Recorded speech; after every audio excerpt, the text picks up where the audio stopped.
السلام عليكم ورحمة الله وبركاته. احنا النهاردة في فيكتوريا، شارع ملك حفني بحري. بدأوا في هد المحلات عشان يركبوا الكاميرات. طبعا كان واضح من مدة كبيرة انهم ما بيشيلوش اي محلات غير لما يحتاجوا المكان، يعني سواء لحركة المعدات او الافراد او تأمين المكان او تأمين الناس اللي معدية، الناس الشغالين وهكذا. فما كانش بيهدوا اي حاجة غير لما يحتاجوا يفضوا مكان يعني. فبدأوا بالفعل بقى هدد المحلات هنا، وطبعا هيستمر الوضع ده لحد سيدي باشا. هم كانوا عطولهم انذارات بقالهم كذا شهر فاتوا وكده. هو بس كان متوقع في اي وقت انه هيبدأ يشتغل.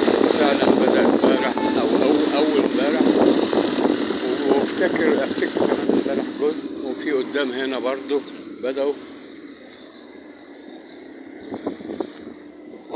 ما افتكرش بيشتغل الصبح عشان الحر وكده، خصوصا في رمضان. يعني غالبا هيبقى بعد العصر ولا على العصر ولا حاجة، لما الجو يطر شوية.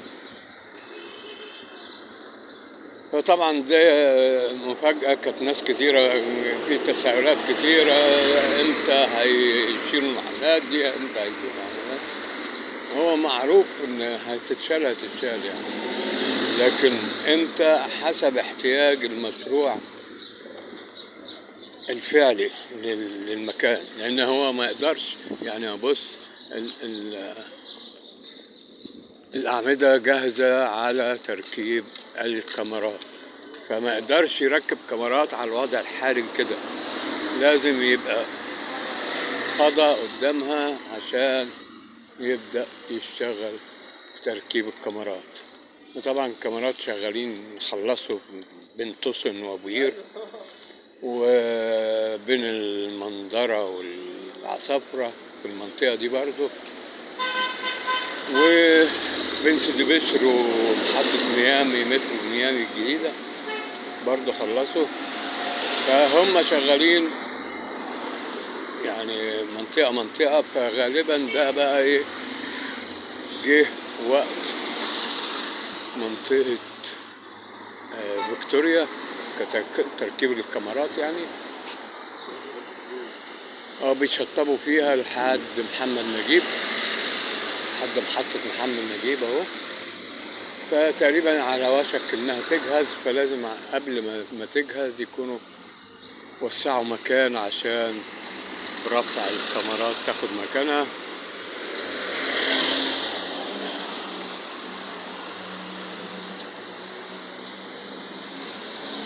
طبعا مش باين الجزء بس العلوي ده. هو كان في شغل طبعا هدم من ورا المحلات دي كتير يعني. هو الواضح ان يعني في طبعا شغل كتير لسه هيتعمل في موضوع الهدد ده، على ما يخلصوا بقى ايه ويجهزوا الأعمدة دي كلها تبقى جاهزة. لان واضح ان في أعمدة لسه مصبوبة، لسه هتنشف ويتفك الشدات بتاعتها وتتجهز على تركيب الكاميرات.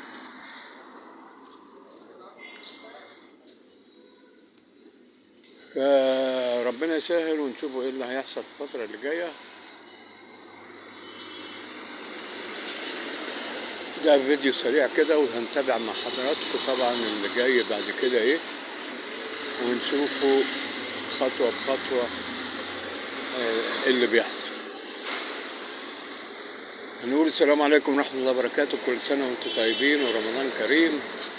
وما تنسانوش، لا تنسونا في الاشتراك والشير لايك الفيديو لو عجبكم، والسلام عليكم ورحمة الله وبركاته.